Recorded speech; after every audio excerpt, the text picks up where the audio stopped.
Thank you, Arctic Acoustic. I love the music.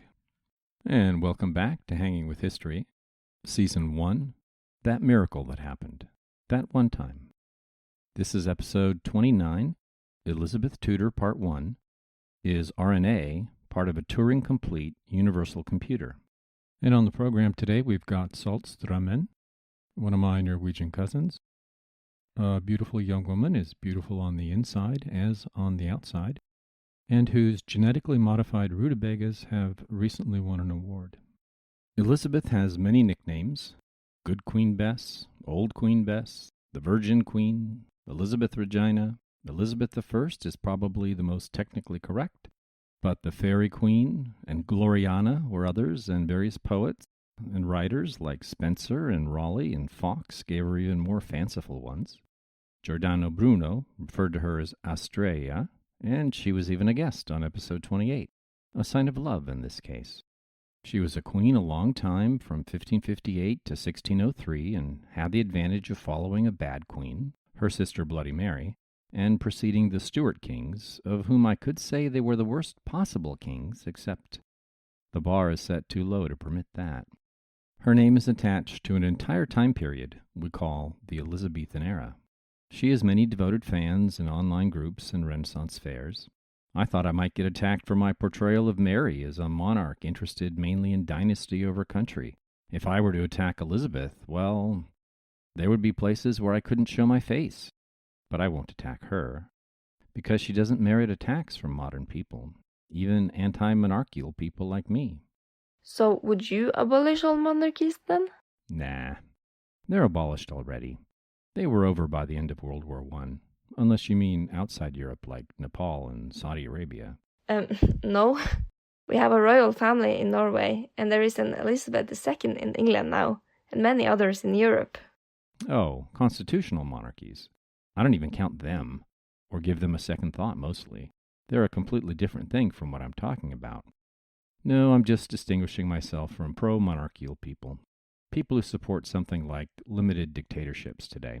I really don't see people around like that today.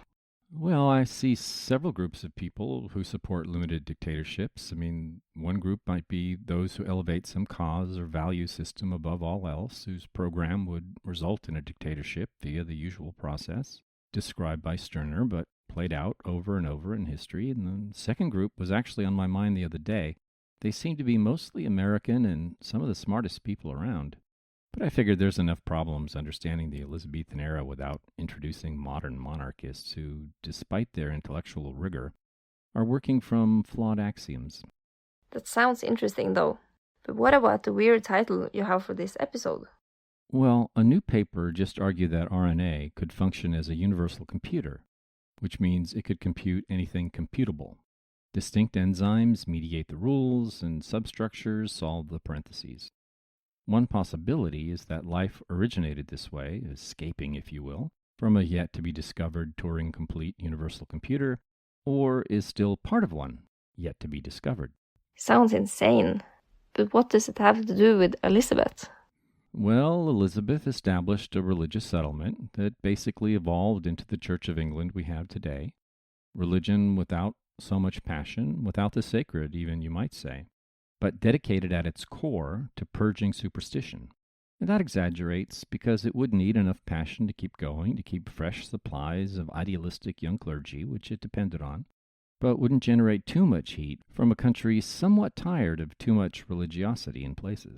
There was certainly religious conflict. Elizabeth had to kill about half a dozen Puritan preachers, but mostly she fought off their attempts to take over in the 1590s with fines and dismissals. And the Pope declared her excommunicated and removed the duty of obedience from Catholics in 1570. After that, she had to remove Catholic JPs. GPs? Justice of the Peace. We think of it as merely a judicial function today, but back then it was kind of like a local ruler, to simplify a bit. They could set prices, including prices on labor, and regulate all kinds of things. Before there was a strong central administration, they were quite powerful locally. Yeah, after decades of this kind of mild oppression, and of course the Pope's invasion of Ireland, it was hard to be a Catholic. So people just slowly started switching. By the end of Elizabeth's reign, there aren't 10,000 openly Catholic families left in England. You buried the lead there. Are you saying the Pope invaded Ireland all the way from Italy? Yep. He gathered soldiers from Italy and Spain and the Basque country, mercenaries. They were to support a local rebellion, but they arrived late, unsurprisingly. Something like 500 to 800 of them. Large English forces happened to be on the spot, having just put down the Irish, so they marched over to Smerwick, County Kerry on the Dingle Peninsula, one of the most beautiful places on earth, by the way, where the Pope's soldiers landed and then besieged them. Militarily, it was sort of pathetic. The siege lasted like 3 days. The Pope's soldiers saw it was hopeless, surrendered, and then were massacred. The English commander Grey, his name became an Irish byword for lying with the expression, Grey's faith. Elizabeth was livid. People were outraged. About the massacre? No. In some ways, she was a gentle human being, but this was a direct attack on her rule. That was the outrageous thing. She rebuked Grey for sparing the officers from the massacre. When someone supports rebels, it's like they are attacking you, if you're a monarch. Philip II had to know about this invasion, but it wasn't his operation formally. It was the Pope. Sometimes I run into mindless cynicism about Elizabeth's use of pirates as a form of undeclared warfare against Spain, as if that was somehow unjust. This is one of my basic points. Keeping the context in mind is hard. So, for an English Catholic, it was like supporting treason to support the Pope, after it had already felt unpatriotic to be a Catholic, because of how horrible the Spanish were in the United Provinces and how murderous they were in the New World. Now it was practically like attacking the monarch and your neighbors to be Catholic. After that, there really wasn't toleration of Catholics. No priests in the open after 1580, no public services. Catholics could not have positions of public trust. This was after the Northern Rising, when some Catholic nobles in the north tried to overthrow Elizabeth in favor of a different Mary, the Catholic Mary, Queen of Scots. It just became quite difficult to participate in public life as a Catholic until the next century, and that would end badly. So the Protestant identity of the nation was very much consolidated during Elizabeth's reign, an accomplishment that would get some icing on the cake 2 years after her death. What are you referring to? Guy Fawkes and a Catholic attempt to blow up Parliament in 1605. Terrorism that backfires. But the key is that the whole thing was accomplished without much blood. English Catholics were never massacred. The heat for a large-scale religious murder just wasn't there. The idea that RNA might be part of a universal computer is an idea presented without any mystical sense, without any sense of the sacred even. Nowadays, the issue of humankind and their creator has a new, very dispassionate group. Most educated people, at least among the young, believe we are created, but without any sense of the sacred, a pale reflection from the Elizabethan settlement. And the science the Puritans are about to bring forward about 15 episodes from now. What? Most young people are agnostic or atheist. Without heat, yes. But most don't believe we are created. Well, apart from the traditionally religious who are very much with us, thank God, intelligent people basically accept the simulation hypothesis Nick Bostorm first put forward in 2003. It means the odds are 1 billion to 1 that we are created. Just a matter of logic. Living in a simulation instead of the real, original universe, however that got to be. Therefore, we are created. So the wheel turns and intellectual fashions change, and presto bango, we are created again, just like we used to be in the good old Elizabethan days. The idea is not imbued with any sense of the sacred, however. And just to be clear, I'm not faulting Nick's logic in any way. It's as airtight as any logic ever. Is RNA part of the physical substrate upon which the simulation runs? We're still searching, with the tools, science and empirical investigation that developed hand in hand with the miracle. Someday we might even find that physical substrate. And then the game might end, victory condition satisfied. Oh well. We don't know where this is going. Probably today we have the very first young teens coming up who were told about the simulation hypothesis when they were about 5 and asking why all the time. If history repeats, we'll begin to see a modern equivalent of Hermeticism, trying to understand those who run the simulation, starting 1 to 20 years from now. You invited me to come on a history podcast. Under false pretenses, maybe. Didn't I say that Western history is an extended meditation in the mind of Augustine? To me, that's too narrow. I'm seeing an extended engagement between Platonic and Aristotelian ideas.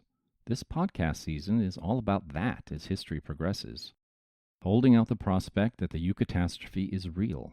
I mean really real, not just an intellectual synthesis, which it also is, all the while. The miracle lens. Look, I have a hard time with Elizabeth's reign. It's hard to summarize or pick out a couple of themes. We partly covered the religious angle. There is a psychological discomfiture still working out. The intellectual bleeding edge has a lot of Hermeticism in it. And there's a social angle too.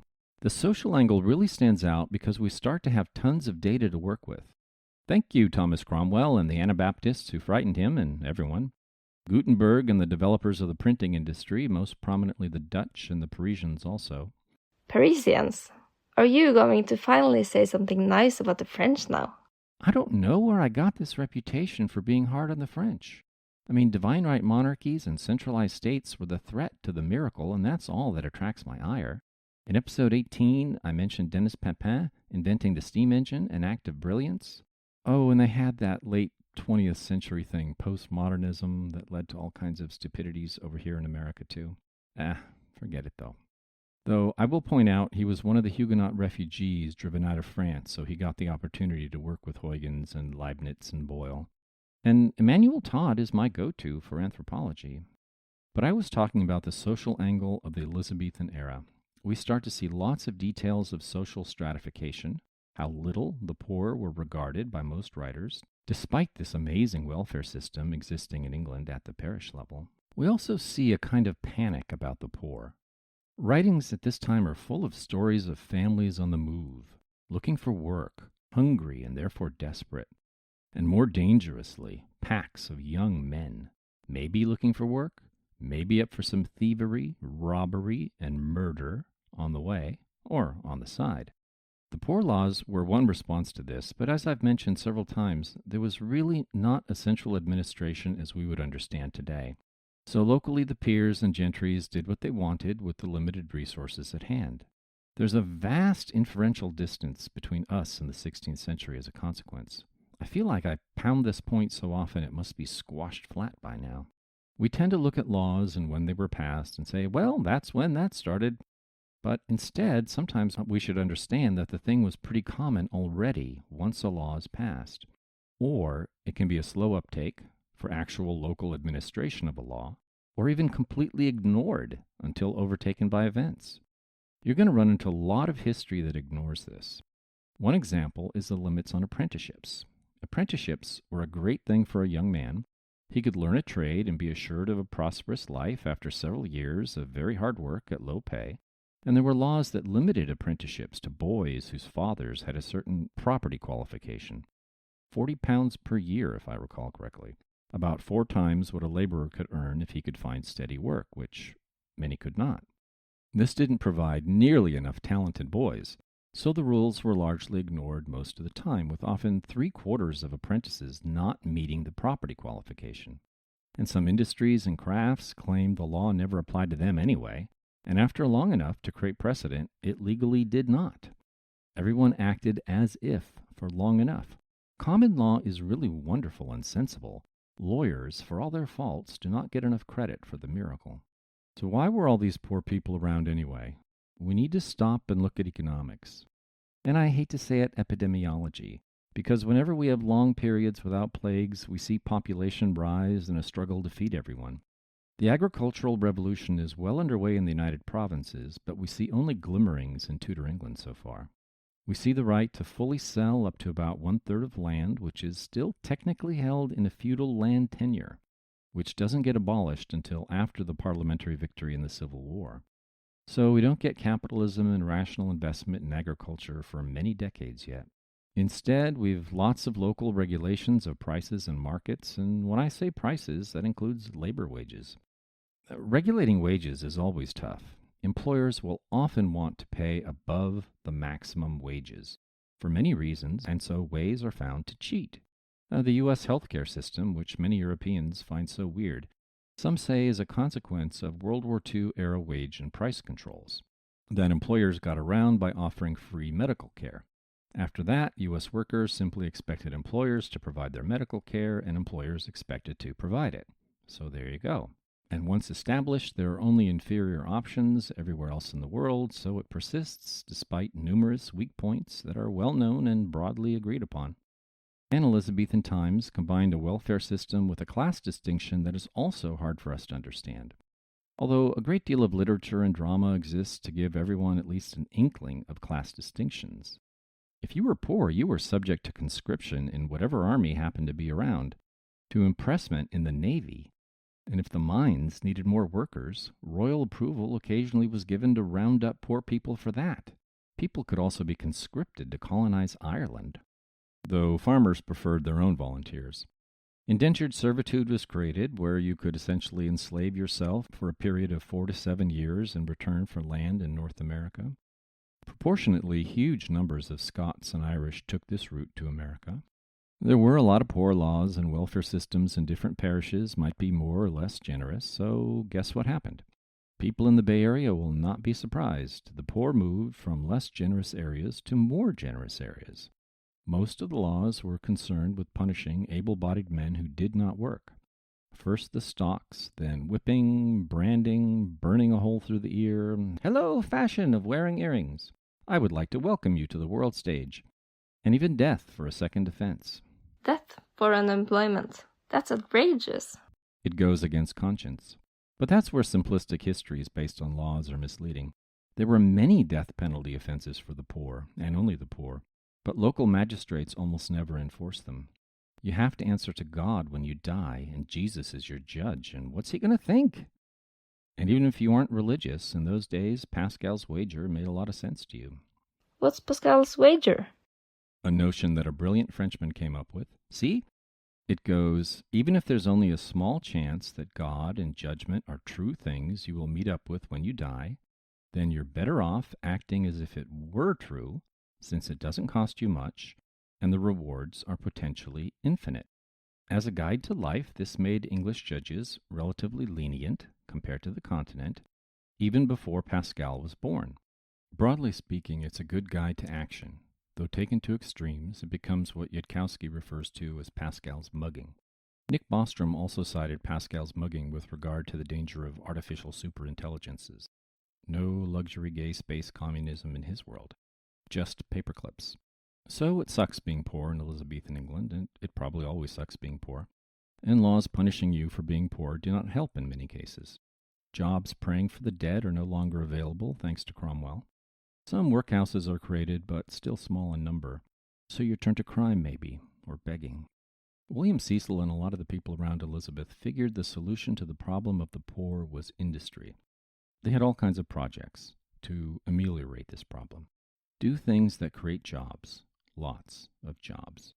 It would also diversify the economy, strengthen the crown revenues, and make the whole country richer like the Dutch. So Cecil encourages Dutch refugees to settle and help create an English textile industry. After all, England already produces a lot of cloth, is a major wool producer, but doesn't do much of the higher value-added part of the process of producing clothing. And this starts to happen even where Dutch settlement is very light. Capital is still scarce, so we see a lot of low-capital industry at first, like stocking knitting. We see employment in industry starting to creep upwards, often as part-time work in pastoral regions as well as in towns. If everyone were free to cooperate with each other, it would likely have gone faster. But people were not free to cooperate. Guild privileges, for example, were often upset by new industries, so they were resisted, applying guild rules that limited output and kept prices high. Nobles resisted improving river navigation. The crown awarded and sold monopoly rights to practically everything. I'll say more about this disastrous practice when we get to the Stuarts, but it was getting started under Elizabeth, and it was just as bad a practice as you can imagine. Monopolies in the wild are rare, but when enforced by royal decrees, they can exist even for simple things like bricks and glass. And the classic result of monopolies is higher prices and lower output, which means lower employment. Everybody's worse off except the monopolist, and people were just beginning to understand this. Plus, the specific ways they implemented monopolies were so unjust it would make your head explode. One interesting case is the retail wine monopoly. Walter Raleigh held that monopoly on grant from the Queen, and it seemed to be his major source of income. You want to sell wine at a retail level legally? You have to buy the right from Raleigh, and only from Raleigh. Raleigh's only competition in wine is illegally sold wine. And so, of course, wine prices are higher than they would be if people were free to buy and sell wine. And it contributes to the major problems of the Elizabethan economy: unemployment, underemployment, and inflation. Inflation's a major issue of the time, not so much because the amount of inflation was unmanageable by today's standards, but because of all the interference in the economy, which there was no general defense against. It was all as normal as Tuesday. Inflation meant that if you produced things to sell and you could sell those things at a free price, you're doing okay. Many farmers of food and animals were in that situation. But what if you were not free to charge a fair price? Many wages, like for apprentices, were set in advance and socially awkward and positively illegal to renegotiate. And wage price regulation usually fails when demand is high, but when there's a lot of unemployment, it can bite harder. Government contracts set by statute and any long-term arrangements like very long leases all have losers in inflationary environments. You will find historians, even among the best, who will claim that real wages for unskilled work dropped by 2/3. Color me skeptical, but let's leave that for now. Researching new Elizabethan industries, I came across some examples my inner economist finds outrageous. A series of parishes petitioning against industries being set up in their parish. Nowadays, NIMBY is common as dirt in California, one reason we have so much poverty among plenty, but back then they had a different reason. Now listen carefully, because this will sound weird.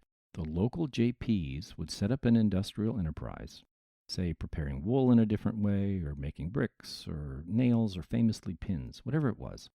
And then he would decree a maximum wage that was below subsistence. You'd think this couldn't work. How can you pay people below subsistence? They would just starve and die. But it did because of the welfare system. The parish taxpayers would have to pay the difference between wages and what it actually cost the workers to live. So the idea that some prominent person was going to set up a fulling enterprise or something like that would upset you. Not for a modern reason, like because of visual blight or pollution or traffic on inadequate roads, but because you thought you might have to subsidize the wages of all the new workers moving into your parish. In theory, this would be offset by the wages of people already in the parish on welfare, but many times people thought industry would be like a wealth transfer from themselves to the enterprise owner. Exactly the wrong thing for society crying out in desperate need for jobs. Corruption that retards growth is almost always a bad thing, somewhere between inefficient and outright evil. I get that a lot of listeners get bored by economic history, but some is necessary. Consider what is going on and how confusing it is to tease out from a 450-year distance. Most people live in mud and stick hovels. They don't even have kitchens, much less bedrooms. Chairs, forget it. Floors are packed dirt. From rushes on the floor to the straw you sleep on to the thatch in your roof, everything around you is rotting all the time, infested with a full ecosystem of insects. Starting now, though, for humble folk, humble homes are being built with raised floors. Second stories for separate living and sleeping spaces. Stairs are replacing ladders. Kitchens are becoming common. Forks and mirrors, common. Glass and ceramic tableware is replacing wooden bowls and boards. New cottages are made of brick and timber, and this is just starting, mind you, and takes over 100 years to complete. Amazing improvements in living standards are happening for all classes, right alongside increases in vagabonds and other homeless. By most standard economic measures using wages and prices, living standards are falling for the 95% that work for a living without owning something like a business, land, or a long-term lease. So we have to question the validity of the economic statistics. Best efforts, highly flawed. In some cases, underestimating the importance of long-run elasticity. There are relatively few monopolies now compared to what we'll see in the Stuart period. But if you leave the podcast learning one thing about monopolies compared to free markets that don't broadly exist yet, higher prices and less output, meaning less production, less employment. In a statistical sense, things seem terrible. In another, the physical evidence points to things getting better. Someone like Francis Bacon can begin to see a final end to poverty in the country. Someone like Shakespeare can show us the full range of human concern and feeling, with the concern for poverty only a minor note. This is inconsistent and confusing. Are pirates the answer? Ah, piracy. We saw in earlier episodes how well Dutch pirates did against Spanish shipping, and the English were not far behind. Every year, a couple hundred English ships would sail south looking for easy pickings, and well over 1,000 Spanish and Portuguese prizes were taken just during the last decade of the Anglo-Spanish War. And that provided a lot of employment for young men with a taste for danger and the desire for a big score. It was valuable to take any ship, but cargoes could also be very rich. But on the other hand, piracy had a cost. They were using ships and men with a limited lifespan that could otherwise be used for trade. We'll come back to the mysteries of Elizabethan England and her pirates next week.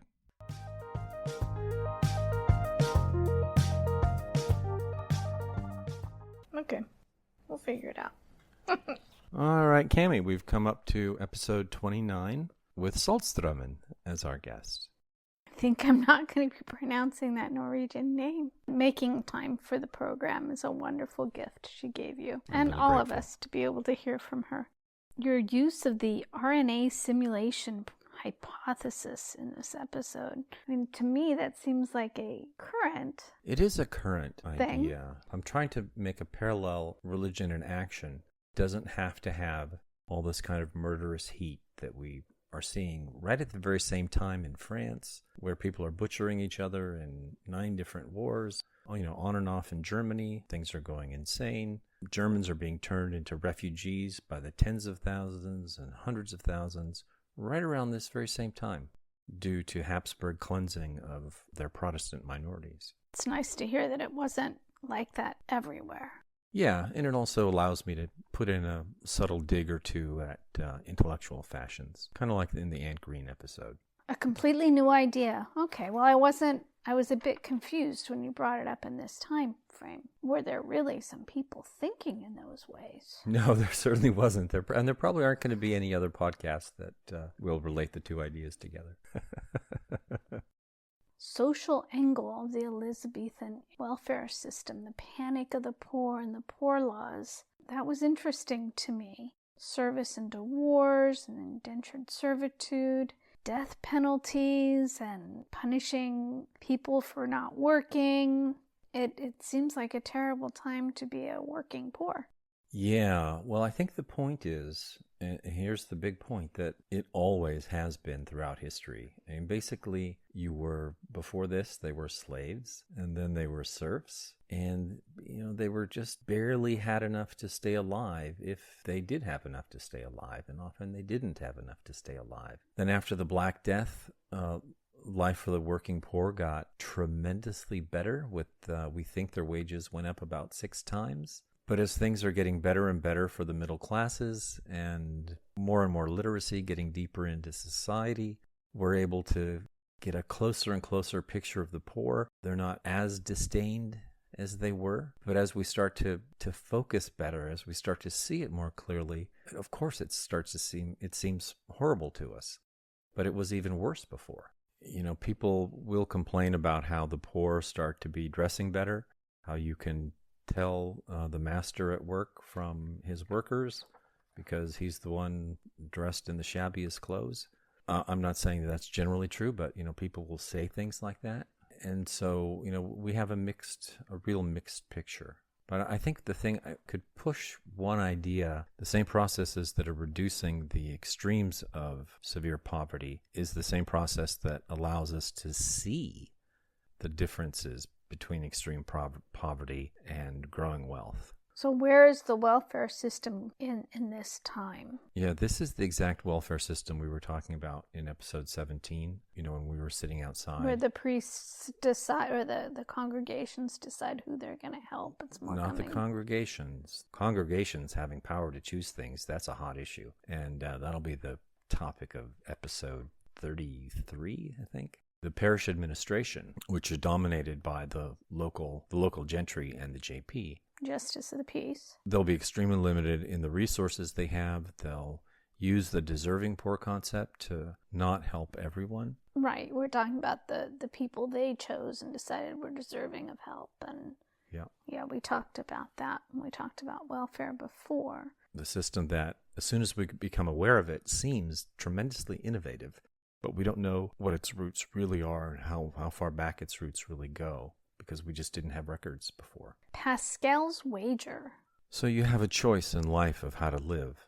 And one of your choices in the 16th century is to live as a good Christian.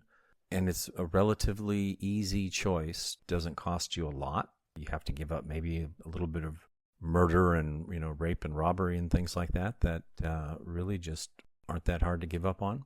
If you do that, you have the potential of infinite life in the presence of God. Pretty good, darn good thing. So as a trade-off, Pascal says, hey, let's follow this life, even though he's a scientist and philosopher who's just not convinced. We see it a lot in our current religions. We see in behavioral terms that, particularly in Britain, the magistrates, the justices, behaved as if. Because if someone was guilty of a death penalty offense, the chances of actually getting a death penalty punishment would be 1 in 100 or less. And you got to think it's because the magistrates, they didn't want to have that on their own personal conscience. So they were being good Christians. They were getting ready to meet Jesus, and they wanted to come out on the right side of that judgment. Oh, and executions on the continent. People could be committed to slavery, galley slaves in France and Spain. Being from California, the wine monopoly, that wouldn't work here. The wine monopoly had to catch my ear, being from California, where we have so many wineries and so many independent family bottlers and so the small family wineries, like we have one down the street. But I said Raleigh's only competition in wine was illegally sold wine, but of course the main competition for wine would be any other kind of beverage. You could substitute from one to another, so they couldn't have the prices too high, or people would just drink beer or boiled water. Oh, but the wine, I'm sure, was still a special event kind of thing, or higher drinking status it too much if you were the working or the working poor, but if you were of higher status and wanted to kind of show off, was that where that wine was used? At some point, I do need to talk about water. I don't think we've talked about it in a podcast episode, that water was, especially in towns and cities, pretty undrinkable. Was of such poor quality that it was going to kill you if you tried to drink it every day. So instead, you would drink beer and wine, and you would do it, all day. And it would have to be the cheapest possible, and often watered down. And people were pretty good at watering their alcohol, but they were basically consuming alcohol all day long, from breakfast time. So you got to think that limits their effectiveness in the course of a working day. And therefore, it was a gigantic boon to the world to get coffee and tea imported to Europe, because people weren't all that clear that boiling water would work. But you had to boil it to make your coffee or tea. But if you live off coffee and tea instead of regular water, and you notice that you don't get sick from it, and you don't have to have alcohol for breakfast, you're way, way better off. You're going to be a lot more productive. Plus you get that caffeine boost. Oh, God, yeah. What would we do without that? Thank you very much. You're welcome.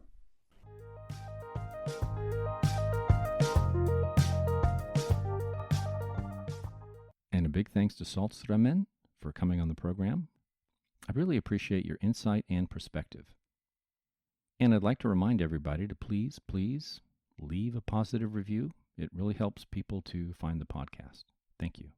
And thank you for listening. I really appreciate it.